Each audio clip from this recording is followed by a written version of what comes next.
We are now almost at the halfway point of the NFL season as Week 8 is now here. What is going on, y'all? Fox Sports Style back at it with another video talking, of course, some NFL.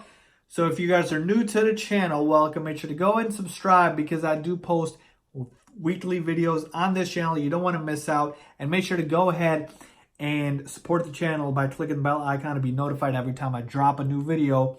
And follow me on my social media, guys. Link below for my Twitter, my Instagram. You guys can reach out to me, ask me questions, advice, whatever it is. I'm here for you guys, okay? And I'm here to give you guys my picks and predictions for Week 8 of the NFL season. I don't want to wait any longer. Let's get started. So let's do a quick recap of Week 7. I actually went 7-7. So Week 7, I went 7-7, so all the numbers lined up right. Essentially, that was an upgrade over the previous week because I've been on a bit of a cold streak, but at least, you know, we're at 500.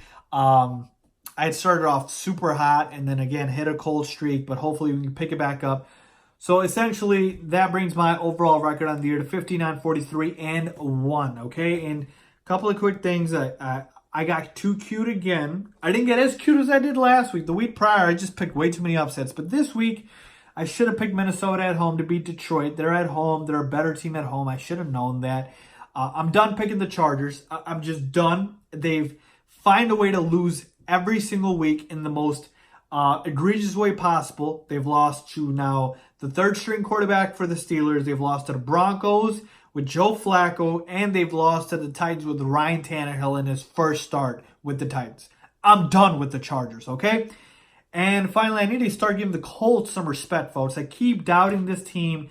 Big win over the division rival Houston Texans. I did not see that coming. Shout out to Jacoby Brissett, who has been absolutely balling out of his mind. So just wanted to quickly recap, but now let's move on and give you guys my picks for Week 8. We will, of course, start with the Thursday night game. We've got the Washington Redskins at the Minnesota Vikings. It is a big spread, folks. -16 in favor of course, the Vikings who are at home. They will not have Adam Thielen in this game, but it won't matter, folks. This is going to be a drubbing, a complete blowout. I'm not going to say shutout, but it could be that.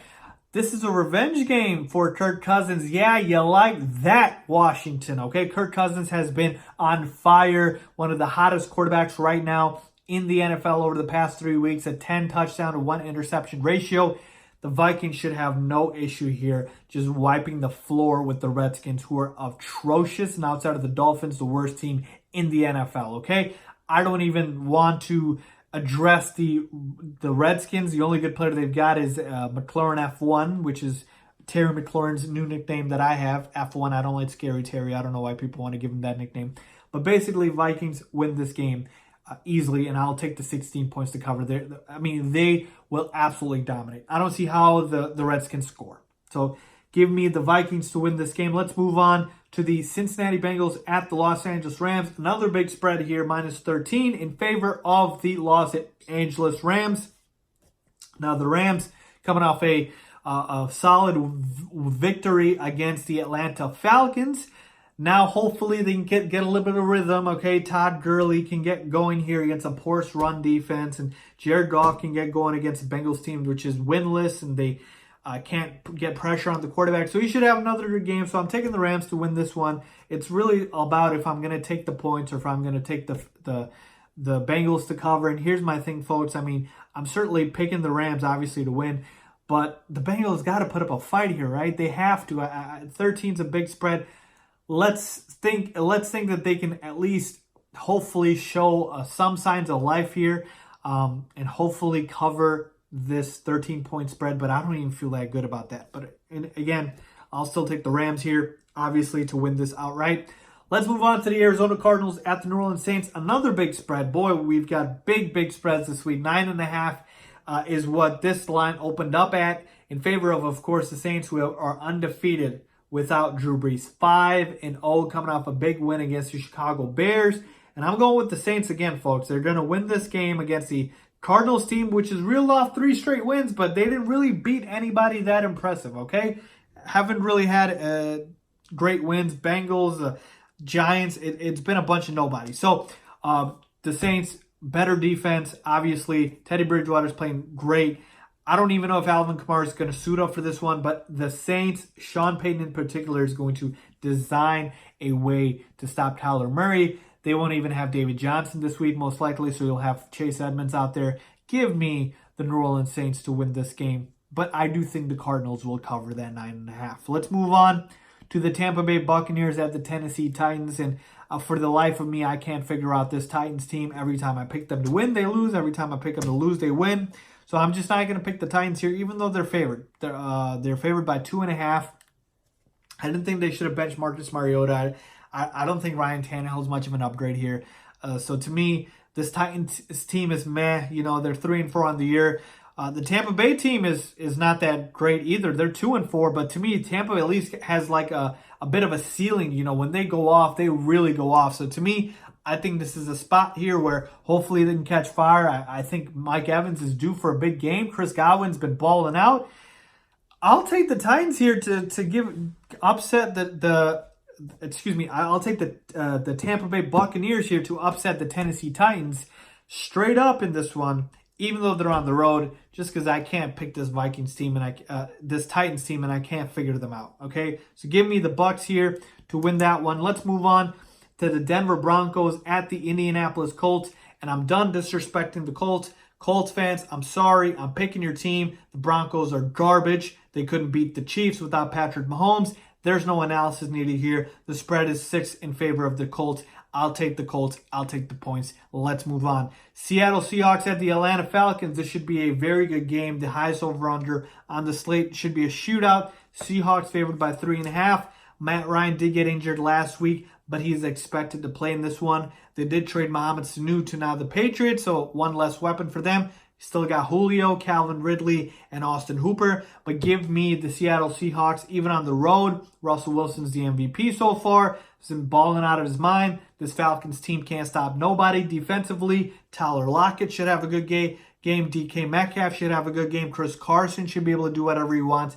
The offense for the Seattle Seahawks will dominate, okay? So the Seahawks in this one with the points, 3.5. Let's move on to the Philadelphia Eagles at the Buffalo Bills. And this is probably the toughest game of the week for me to predict. This is literally, to me, the hardest game. The Bills at home, that defense is good. They're favored by 1.5, so it's a very close spread. The safe pick here is the Buffalo Bills, and I told you guys I didn't want to pick too many upsets, but I don't think this is an upset because it's a 1.5 point spread. I think the Eagles come in here and do it. They know they just lost a big game to the Cowboys. They need to, be able to keep up in the division race.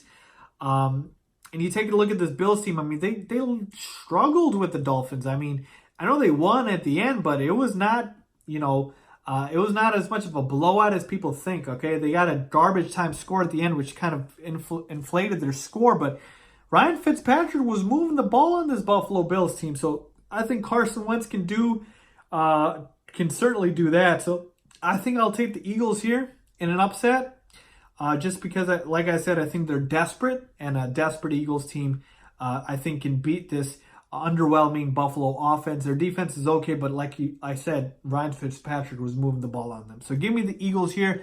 Let's move on to the Chargers at the Bears. Spread is 4.5 in favor of the Bears.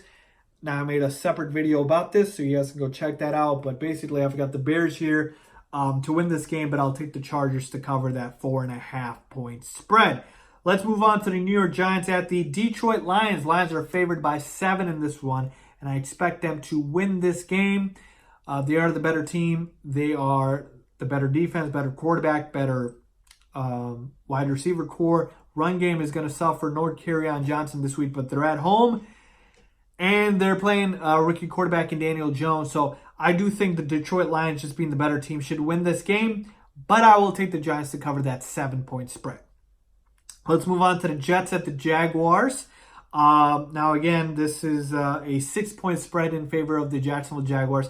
I told you, I'm not picking upsets that much as I did previous weeks. But I got to do something here. Because here's my thing. Everybody's down on the Jets. They looked awful against the Patriots. Everybody does. The Patriots defense is legit. Sam Darnold was so awful he was seeing ghosts. 4 interceptions. I mean, it was bad.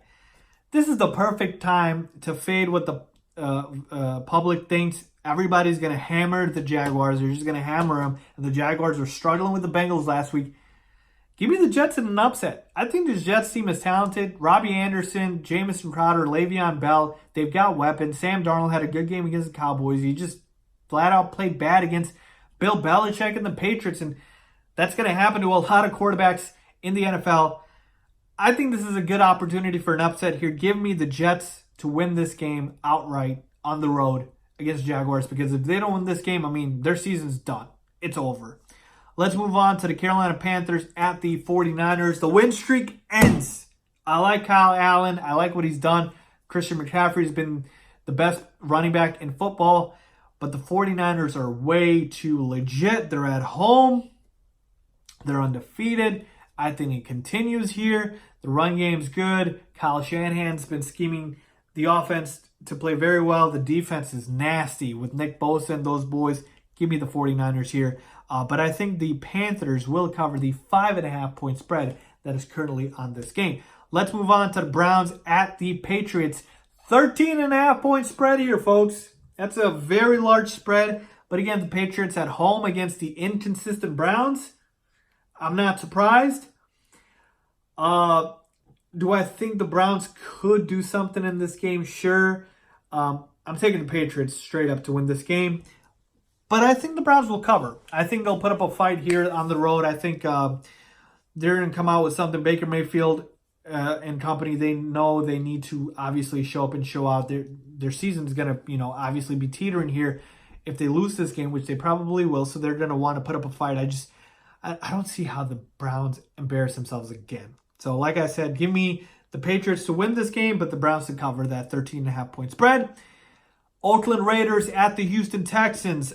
Texans are favored by 6.5. No Will Fuller in this game for the Texans, but you have Kenny Still. You have Still. That's funny. You have DeAndre Hopkins, of course, and you have Deshaun Watson. They're coming off a bad loss to the Colts, so they need to bounce back, and I believe they will against the Oakland Raiders, whose defense isn't very good. They don't have their star receiver, or I should say starter. They don't have the number one receiver, Tyrell Williams. Josh Jacobs might be out this week. I mean, it's just a game of attrition at this point for the Raiders. Give me the better offense, the better quarterback, the better receiving core, just the better team overall, the Texans. And I'll take them to cover the 6.5. Let's move on to the Packers at the Chiefs. And boy, am I bummed about this. This was supposed to be Aaron Rodgers versus Patrick Mahomes, and we won't get to see that. In this one, it'll be Aaron Rodgers versus Matt Moore. You know where I'm leaning here. Packers are going to win this game, even if it's on the road. They're 6-1. They're hot. They're doing very well. Aaron Rodgers is caught on fire. They're favored by 4 in this one. Give me the Packers. I don't think I need to go deeper into the analysis here to win this game, even on the road, and I'll take the 4 points. Let's finally close it out with the Miami Dolphins at the Pittsburgh Steelers, and the Steelers are favored by 14.5 in this one. They should have Mason Rudolph back. James Conner should play in this one. So they should obviously hammer the Dolphins here. But here's my thing. I'll take the Steelers to win this one at home. But I will take the Dolphins to cover that 14.5-point spread, folks. The Dolphins gave the Bills a run for their money until the very end. Ryan Fitzpatrick was able to move the ball. And I believe he will be able to do some things against the Steelers. So I'll take them to cover that spread. But the Steelers win outright. So there you have, folks, my picks and predictions for Week 8 of the NFL season. Let me know if you guys agree or disagree. As always, thanks for watching.